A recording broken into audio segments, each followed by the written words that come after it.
Hey, everybody, welcome back to We Are the Batman. I'm Mike. And this is Matthew. All right, so we're doing something a little very off the beaten path this week, mainly because we're just kind of waiting for Blue Beetle to come out at this point. By the time you're listening to this, it's in theaters. We haven't seen it yet. The review comes out next Friday on the 25th. But this is a movie we've been wanting to review and break down for a bit. Finding the time to do it has just been tough. And since we're throwing off the Batman breakdown schedule just a tad because of how the weeks are falling, and because we've got some stuff going on, we were like, well, let's go ahead and knock this out then, because we've been wanting to do this. We should go ahead and do it. Before we get into everything, we've got some news to go through, but I also am required by law to ask, Matt, how you doing? I'm doing very well. I had a very annoying situation I had to deal with, but it's always difficult when like you're mad at the organization, but you don't want to yell at the person who's on the phone. Mm-hmm. So I had to do that. Like, I know it's not you, Mm-hmm. but don't F this up, because if you F this up, it is you. Are we talking about DC right now? Because I feel like we're talking about DC right now. No, we're talking about some other organization. Some other organization. But yeah, it was one of those times. Like, yeah, I don't like being that way, but sometimes I just you have to do that thing of like, look, this has been messed up too many times. Yep. I know you're a $15 an hour person, but I need you to do what you need to do. So and not put pickles on my quarter pounder like I ordered. I know. Yeah, almost that level. My wife is gluten allergic. Do not put her bread on the plate. It doesn't matter if you didn't cook the meat gluten-free if you put the bread on top of her plate. Yeah, guys, come on. It's not that hard. Anyway. You watching anything good right now? Yes. There is a show. I'm waiting for Ahsoka. So Tubi just got Vicious. So I've been watching that, and if you haven't watched it, it is amazing. Vicious is a sitcom from several years ago. It's Ian McKellen and Derek Jacobi playing an old gay couple. Yo, that sounds excellent. Oh, it is the funniest. This is the third time I've watched it. Really? Yeah, it's 2 6-episode seasons, and yeah, this is the third time I've watched it. It is like, I don't have to do ab work. I'm laughing so much. Very nice. I've been rewatching Star Wars Rebels to get ready for Ahsoka, and then I've had South Park playing in the background while I've been working. How is work going? How are you doing? I'm doing good, man. Work has been busy. My job is, this sounds worse than it is. My job is in a state of transition.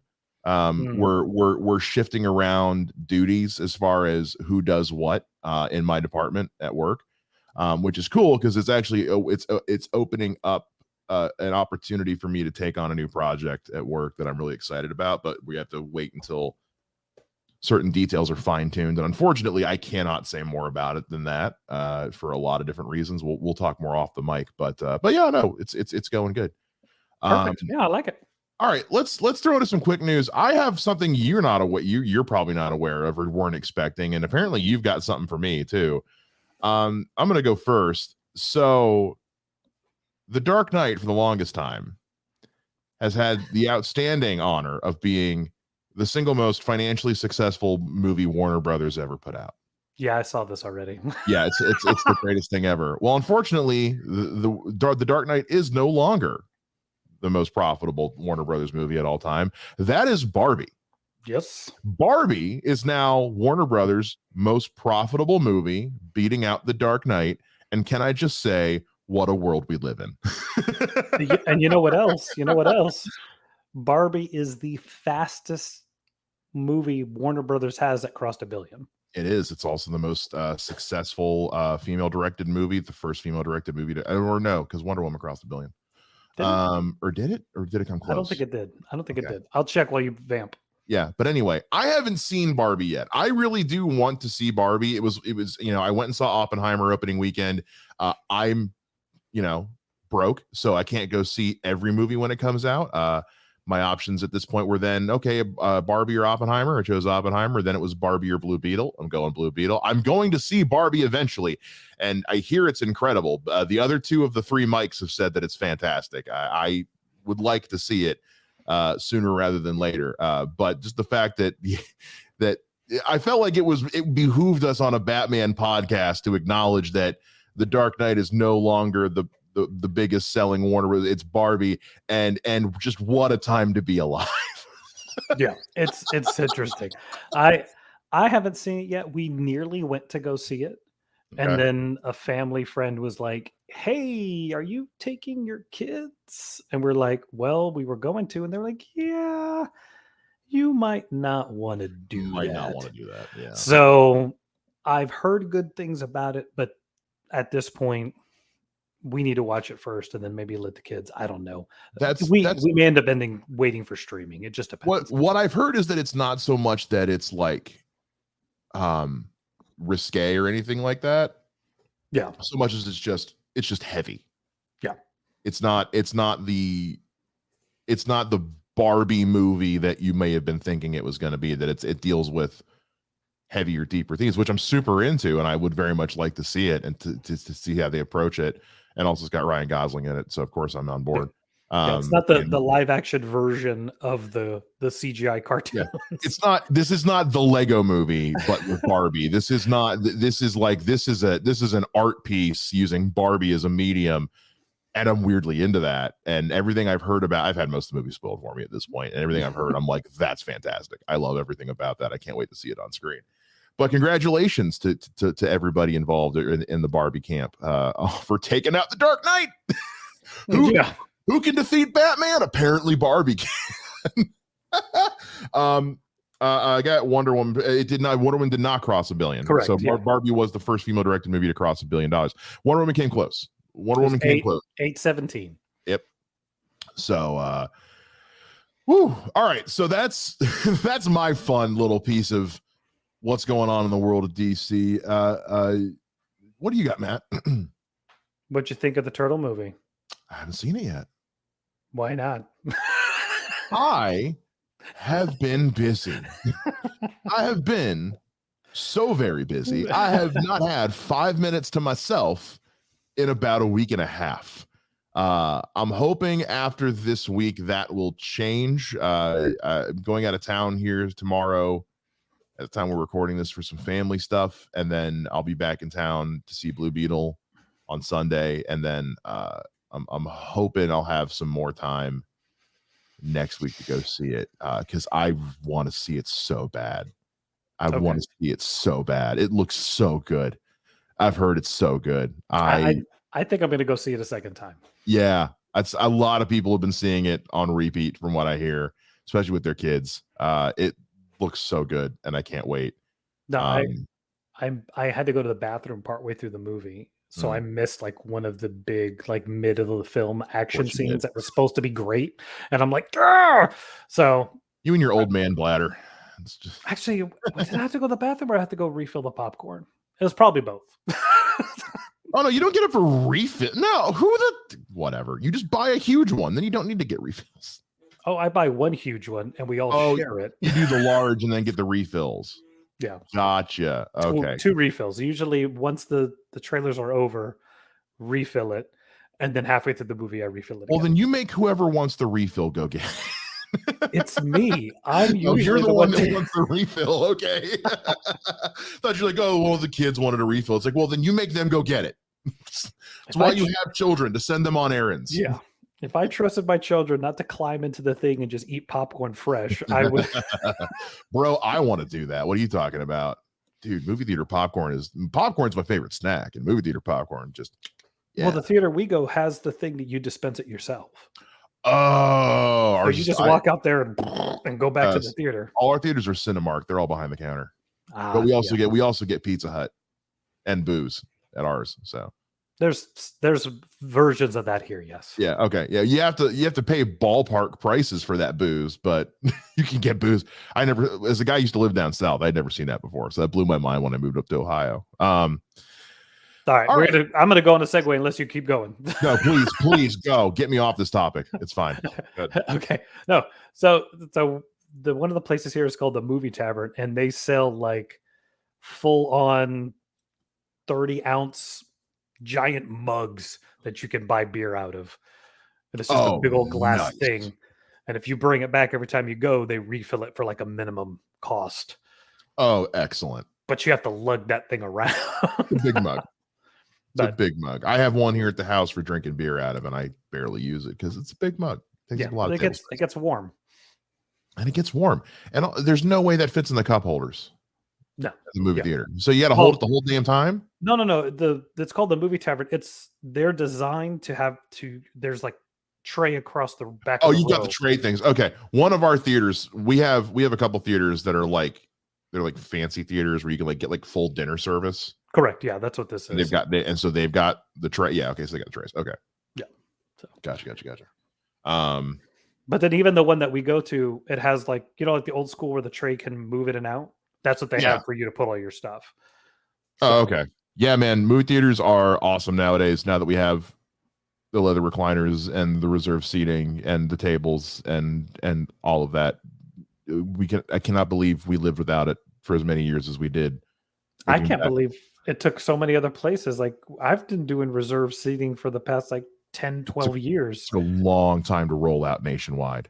It really did. It wasn't until like it really popped off like in Los Angeles that suddenly it was popping off over here in Ohio. And then the first time I went and had the leather recliner, I was like, I can never sit in a regular movie theater seat ever again. Yeah. And when I would go to other theaters and they hadn't updated yet, I was like, no, it's not good. You guys got to get the big seats. Sorry, you have to. You have to.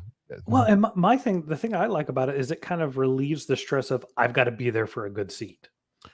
Yes. 1,000%. Like I've got my seat. I know where I'm sitting. I can walk in after the trailers if I feel like it. Mm-hmm.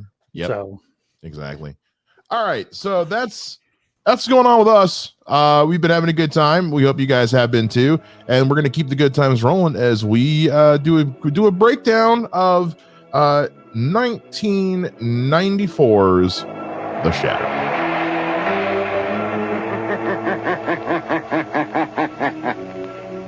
Who knows what evil lurks in the hearts of men? The Shadow knows. All right, Matthew, The Shadow. Walk us through it. It's the greatest movie of all time. I don't know no. No, sir. I love you, but no. I think this movie is kind of in this weird vein for me of like Batman Forever. I know I shouldn't like it.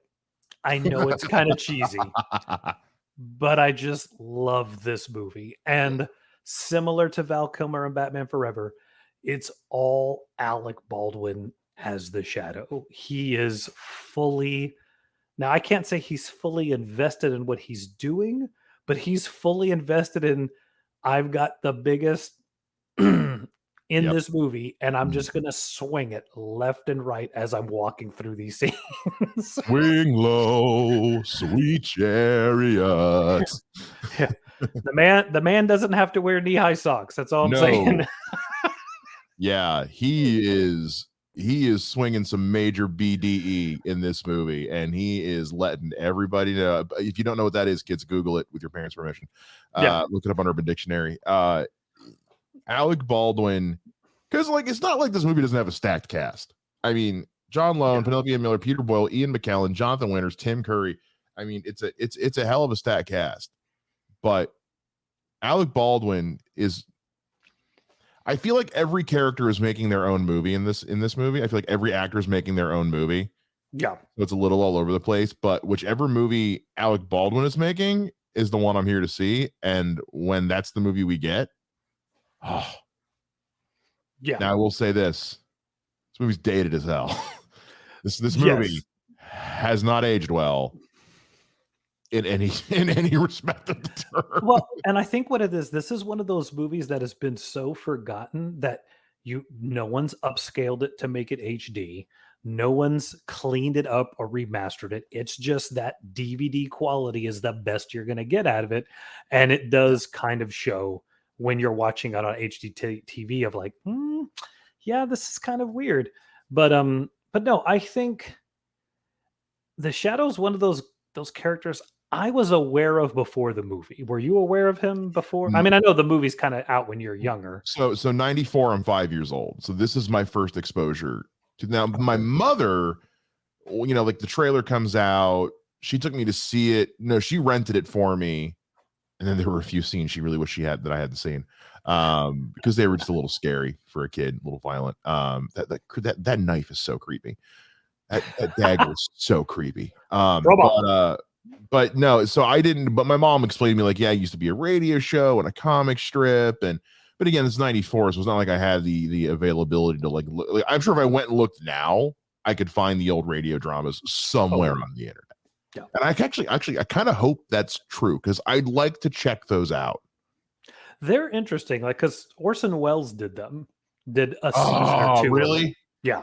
And I remember when I was in choir in 7th grade, the teacher, amazing teacher, and she would let us listen to different things and talking about voice quality. And one day she let us listen to like 2 or 3 episodes of The Shadow, because they were only like 6-7 minutes long, but it was on a record. And why are you making that face, bro? Oh, because I just found all of them. Oh, there's a website called Old Radio World that has just a library of MP3s of old radio broadcasts, comedies, dramas, all that. It's got a whole splash page dedicated to like the history of The Shadow and like even the comic books that came out after the radio show. And then it's got where you can listen to, I think, all of, I don't know how many there are supposed to be. But because there's like 3 or 4 different versions. Because I don't think Orson Welles. So this is the one that ran from it looks like 30s, from like 30 in 30s and the 40s. So it might be kind of a hodgepodge. These all have different dates on them. Some from the 50s, 40s. They're not like in any particular order, but it's a shitload of episodes. So I don't know if they have 56 episodes available for download. Nice. But it's interesting listen.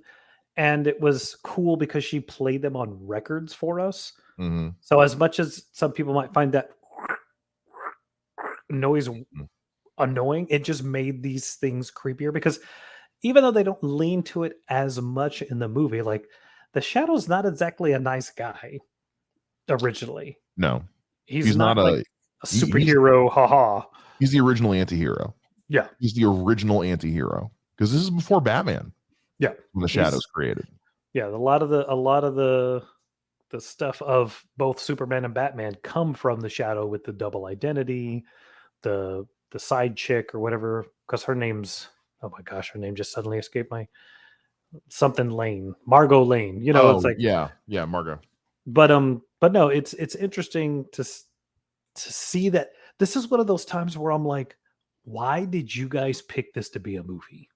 Yeah, because this is around like The Rocketeer comes out 2 or 3 years before this. Yeah, I love The Rocketeer. So good, but it's just like it's interesting because Batman does big, so then you get these weird, random like pulp here, like they did the Phantom, they did the Shadow, they did the Rocketeer, and I'm like, why these? I think for the most part, because it's 94, so we've had Batman and Batman Returns, we've had the Chris Reeves Superman movies, we've had the horrible Captain America movie. Had the horrible that movie is Punisher movie. Yeah. So this was just the Flash TV show on at this point, the John Wesley Shipp at 94. Yes. It's come and gone. It's aired its 2 episodes. Okay. I know it had more than that, but maybe 9. There's only 2 that matter. That's the movie length pilot and the Trickster episode. Fair. Other than that, who cares? I was going somewhere with that. Anyway, I lost things that are happening. Things are happening in the. Oh yeah. So this is kind of the first. This is one of those early attempts of them throwing comic book stuff at the wall and seeing what lands. And comic book properties at this point aren't really profitable, not as a standard. Like, yes, Batman was successful and Superman was successful, but other than that, they haven't been a commercial success. So things like the Rocketeer and the Shadow were probably cheap to get the rights to, because these comic book companies don't have movie studios yet. Marvel was the first one to do that with Marvel Studios. Yeah. So whichever studio, who is this? This is Universal? Yeah. So Universal is the one, that makes this. Jerry Goldsmith did the score. Good. I like Jerry Goldsmith. It's a good score too. Jerry Goldsmith's incredible. Odds are they were trying to get something they could get the rights to for next to nothing, and that would be low budget to make, because this movie, you don't need a ton of special effects work with this one. You need makeup work, I think, and the makeup is pretty good. But there's not a ton of special effects, and what you need the special effects for are not super elaborate. You just need somebody to do really cool shadow effects, is the most of that in the room when the room spins. But and that fucking knife, God, I hate that knife so much. It's so creepy. I do not like it. So because also the Phantom comes out around this time. Again, low budget, low cost for rights and for distribution and all that. So that's probably why, because it actually kind of makes a lot of sense they would do this, because every comic movie was a gamble, and they're like, well, if we're going to gamble, let's gamble on something that we can kind of just do whatever we want with it. There's not any kind of expectation with the Shadow or the Punisher, or not the Punisher, or the Phantom or the Rocketeer, because you're right, nobody knows who the hell they are, so you can kind of just do whatever the hell you want. And like at the time it was well, and it's weird too, because you have that, like, Alec Baldwin's there, but he's there to be Alec Baldwin as the Shadow. He's there to get people to watch the damn movie. And I think, like, because when was Hunt for Red October? 89. 89, because I think that sounds about right. He's already, like, Alec Baldwin's a name at this point. So he's definitely your star power. John Lone, though not a big name, he has been in, like, I think he's like The Year of Living Danger. There's a movie he did that he got an Oscar nomination for right before, like, around this time as well, before this. So, like, he's a pretty good get, and he's doing the job he's supposed to be doing. Sure. But of course, like, I laugh because, like, this is one of those movies that I think maybe I started watching it maybe in the late 2010. I hadn't watched it in a while, and I started watching it. I'm like, is that Ian McKellen? I have no idea what Ian McKellen is doing in this movie. At the time, he really isn't a name. This is pre X-Men, pre Lord of the Rings. Like, he's doing a lot of stage work. It wasn't so much that it wasn't a name as was he hadn't had his renaissance yet. He wasn't a name here. He was a name in Britain. But also, you've got, when you look at who else is in it, I mean, Peter Boyle, obviously very wildly popular at this point. Everybody knows who Peter Boyle is at this point when this movie comes out, and then you've also got Tim Curry. Everyone loves Tim Curry. That is correct. So as they should. And then there's people in this movie who we know now, but maybe didn't know as well back then, but you've also got like your supporting cast is stellar. Again, like Ian McKellen, Tim Curry, Jonathan Winters, James Hong. Everybody loves James Hong, who only recently got a star on the Hollywood Walk of Fame, and that is ridiculous, insane. James Hong is incredible. I'm looking at Alec Baldwin's filmography right now, and when you look at how he plays Lamont in this, and you look at what he's done in the past, his character in this movie is kind of a perfect amalgamation of his character in The Hunt for Red October and who he plays in Glengarry Glen Ross. Because when you think about the scene in Glengarry Glen, do you think I'm fucking with you? I am not fucking with you. Put the coffee down. That is the intensity and kind of the sleazy intensity, the kind of know-it-all, stick up your ass intensity that Lamont Cranston has as the Shadow, and then just what he did with his role in Hunt for Red October as well. I mean, he did the work. He understood the assignment. It's not a great movie, but if you see Malice, it has one of the most intense monologues of all time about who are they praying to. So good. It's so good. But he comes in and he just strodes through this film like nobody's business. And it's, it is definitely a movie of the time. It's kind of funny to watch. Like, the action's okay. it's okay. It's I'll say this: they had some good editors. yeah. This movie is saved by editing. Many times. Yeah. Well, and it's because the Shadow at this point, he's not this super BA fighter. He's just supposed to be this guy who is watching things and influencing things. Like if you listen to the radio show, he doesn't really do much. He's almost like the Spectre is what the Shadow is like. Very much the Spectre of just like, I'm watching this thing happen. I may do this little thing to make it worse and then laugh when everything goes horribly wrong. Because he knows what evil lurks in the hearts of all men. Well, because it was a radio drama. That's how it started. It didn't start as a comic book. It started as a radio drama. And you can't really do action in a radio drama. So you have to get more creative with your character. That's why the mysteries were so popular, because you don't need action for a good mystery. And that's what the Shadow usually were. They were really great mystery detective stories. And so but this is 94, so action movies are big at this point. So that's why you have him shooting the concrete off of James Hong's feet. Yeah. Doing yeah, I know physics are a thing. I'm trying. I really there's so I don't mean to sound so negative. It's so silly because I'm just like what is he making his bullets with? Because I have questions. There's definitely like the thing that did you get like the part where the messages are sent through the vacuum tubes? One of my favorite scenes in the movie. I'm not gonna lie, it makes absolutely no sense. Yeah, but that's so not cool. Physics. No, it's not physics at all. But it's the infrastructure of it. I'm like the lengths you would have had to go to pull that off are impossible. But I also kind of don't care because it's really neat.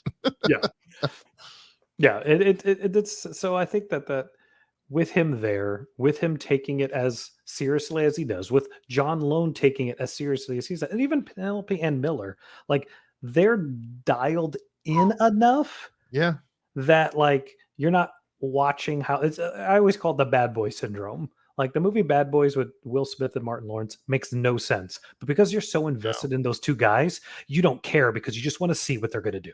You just because you get to the scene where they interrogate her date and that's one of the greatest comedy scenes in film. That is one of the funniest scenes ever put to film in that scene in Bad Boys. But when you get John Lone, to me, I go, when you get John Lone and Alec Baldwin in the like 2 or 3 scenes they're in together, that's gold, bro. It is gold. Yeah. I've kind of gotten a taste for your American bourbon. You're just like, why are you asking for bourbon? Like, what is happening right now? Because bourbon is delicious, Matthew Hasso. I just mean that you're having this confrontation, and then he's like, nice. Where did you get that tie?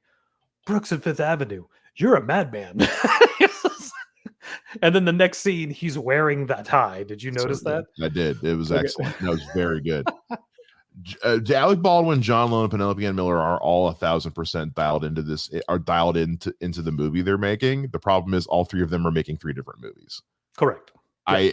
Because you're right. When John Lone and Alec Baldwin are on screen together, just chewing scenery, I can watch that all day. When Alec Baldwin and Penelope Ann Miller, I think, have incredible chemistry in this, but it's just they're making different movies. Yeah. So I'm actually kind of amazed they pulled off the on-screen chemistry as they did, because I could have sworn Penelope Ann Miller thought she was making a sequel to Dick Tracy. Don't get me wrong. I love Dick Tracy. I love that movie for what it is. She seemed like she had watched Dick Tracy the week before, and that's what she was going for. And John Lone, I felt like was trying to do it like his audition to be like the next Darth Vader or something like that. Like he was going for like mustache twirly. But he's not with Alec Baldwin, and he's doing some of those scenes by himself. You're just like, did nobody go, hey, can you just dial it back a little? We want people to be afraid of you, not wondering where you've been. Margot Lee. I hated the billboard. I was like, there were so many other ways to do that. That felt like such a such a Ghostbusters ripoff, honestly. It was a weird. It was very Ghostbusters-y. Yeah, there are so many times he's on screen by himself, and I'm like, was take two like considered a dirty phrase on set? Like, Or was this? It just there was a lot of scenes when he was by himself, or just like when he wasn't with Alec Baldwin. And same with Penelope Ann Miller, where I'm like, were we just trying to do everything in one? It felt like we were trying to do it like we were just on a tight schedule and trying to do everything in one take. Because yeah, a lot of these, there are some scenes that feel like the first take. yeah, there's two scenes of her that I'm like, wow, you nailed that. One was when her and Tim Curry are in the hall. Yes. You don't return my calls anymore. That's not true. I never returned your calls. And then when she's doing the whole what she dreamed about. Oh, yeah. And he's just like, yeah. She's like, what did you dream about? I dreamt I tore my face off and I was somebody else underneath. I hate that scene. I really do. I love that scene. It makes no sense. It has no reason to be in this movie. That's why I hate it. The dream means nothing. The whole scene means nothing. I mean, I get why it's in the movie, but I hate that scene. I really did enjoy this movie, though. I again, like, I want to be very clear. What I didn't like, I really didn't like. But this movie, for the time that it came out, for what the world was expecting from this movie, and everybody did really good for the most part with what they were given. Even Tim Curry, who has one of the weirdest scenes ever in this movie, when he's losing his mind. Yeah. Chicken. It's like, oh, is this the outtakes? Did we just forget to actually shoot this scene and they just cut in the out? It feels like we cut in the outtakes. Yeah. But again, that's that everyone's making a different movie in this movie. Even tone, a tone issue. There is no tone. Like it just seems like from one day to the next, they couldn't agree on a tone. Yeah. It's tonally. 1 minute it's neo noir. 1 minute it's a freaking comedy. I mean, and then it gets straight horror when the dagger. We're gonna spend a few minutes talking about this thing, especially because Frank Welker was the voice of it, and that's incredible. The voice. You're cracking me up with this dagger thing. So that dagger as a kid was one of the scenes that my mom was like, oh, I shouldn't let you do that. Like when it bites his hand on it. Because like, yeah, when you're 5 years old, that's a lot. I'm buying you that dagger for Christmas.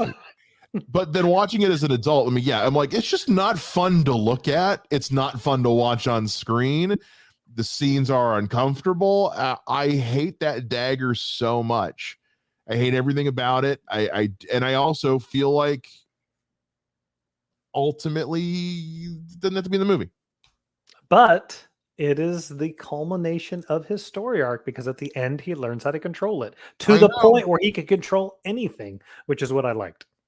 But it's a bit much at times. I think it's just bad execution. I think there were other ways you could have done that. It was just, I mean, I understand it's the 90s. We love MacGuffins in the 90s. And I know that this thing was meant to be basically Chekhov's demon dagger, but I hated it. And then after finishing the movie, I'm just like, I don't need to see this. I didn't need to see the dagger. I think the biggest thing for me when I think about that dagger, it is in my opinion, the one thing that sticks out that the technology is not there for it. Yeah, they sticks out like a sore thumb. Yeah, they overshot it they overshot their attempt with the dagger, and also just because like it ultimately, it's part of the tonal thing. It takes me out of the movie because it's so. Everything about that dagger is so off brand with everything else going on in this movie. Yeah. And while everyone's kind of all over the place, that dagger is so out in left field that it genuinely like it disrupts my suspension of disbelief with this movie. Like it's too weird by half. It's one of those things where like I watch this movie and you get to like the first 20 minutes in this movie and you're like, okay, I know what we're dealing with. And then Tim Curry shows up and now we're done.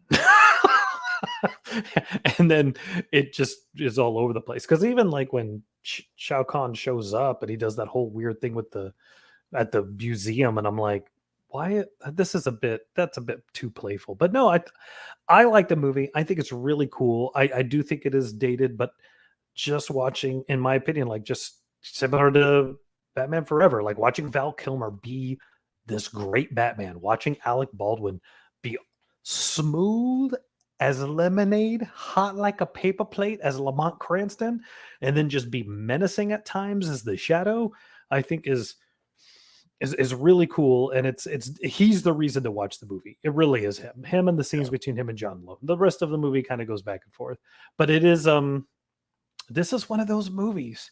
The late great John Schnepp used to talk about it, and I've done it before. And I mean, I don't know why.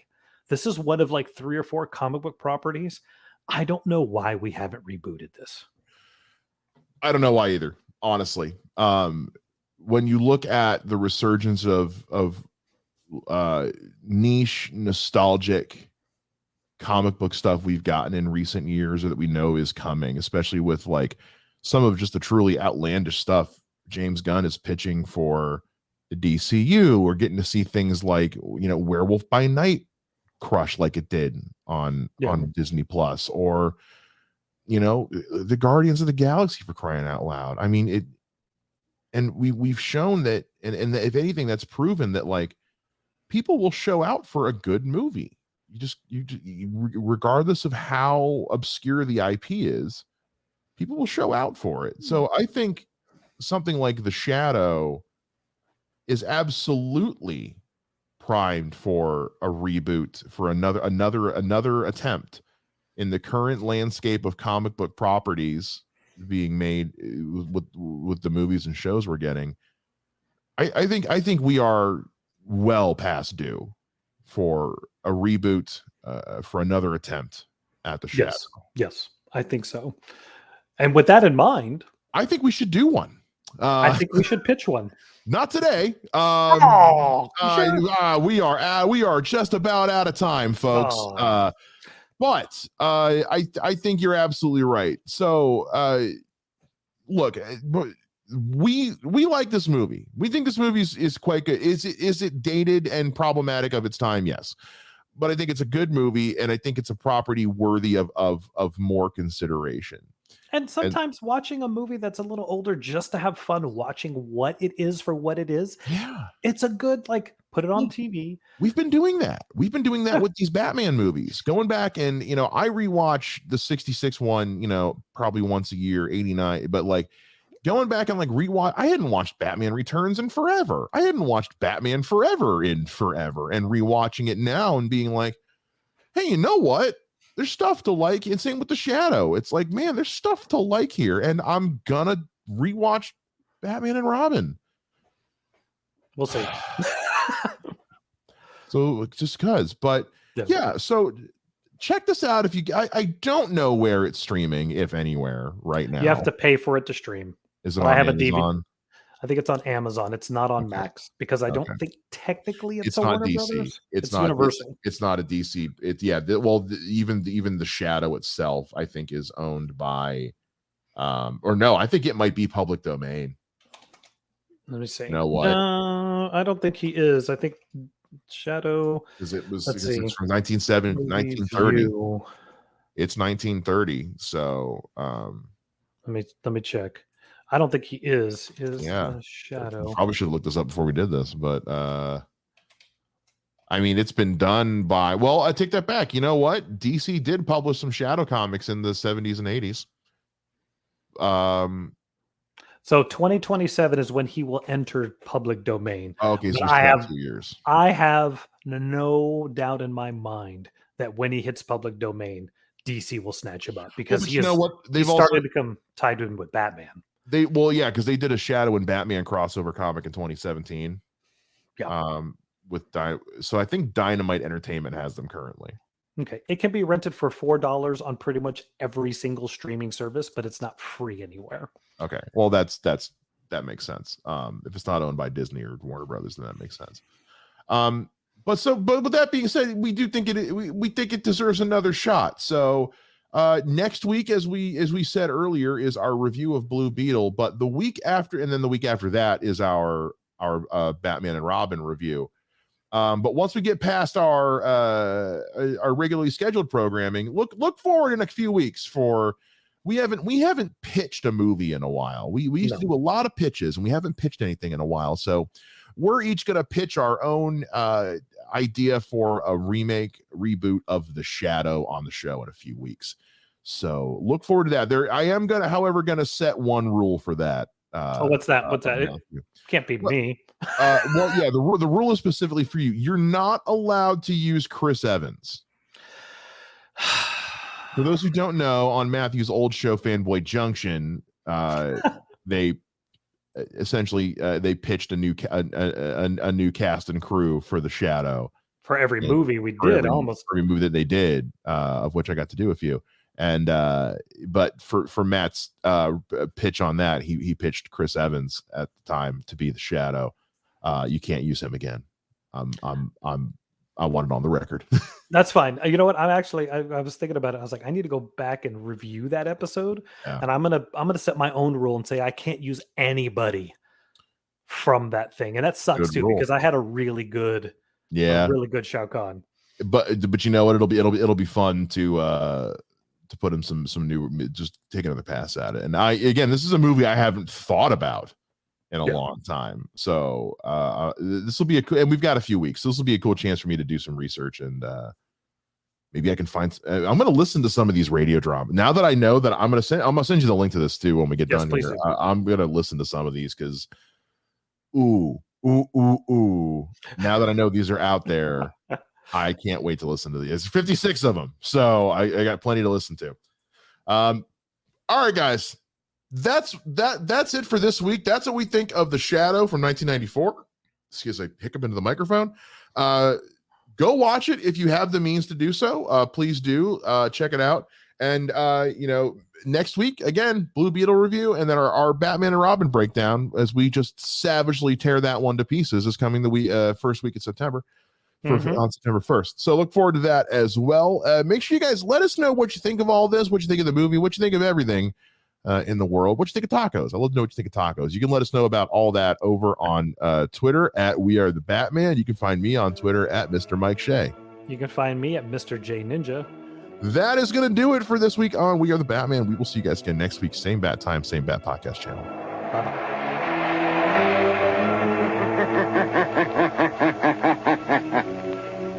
Who knows what evil lurks in the hearts of men? The Shadow knows.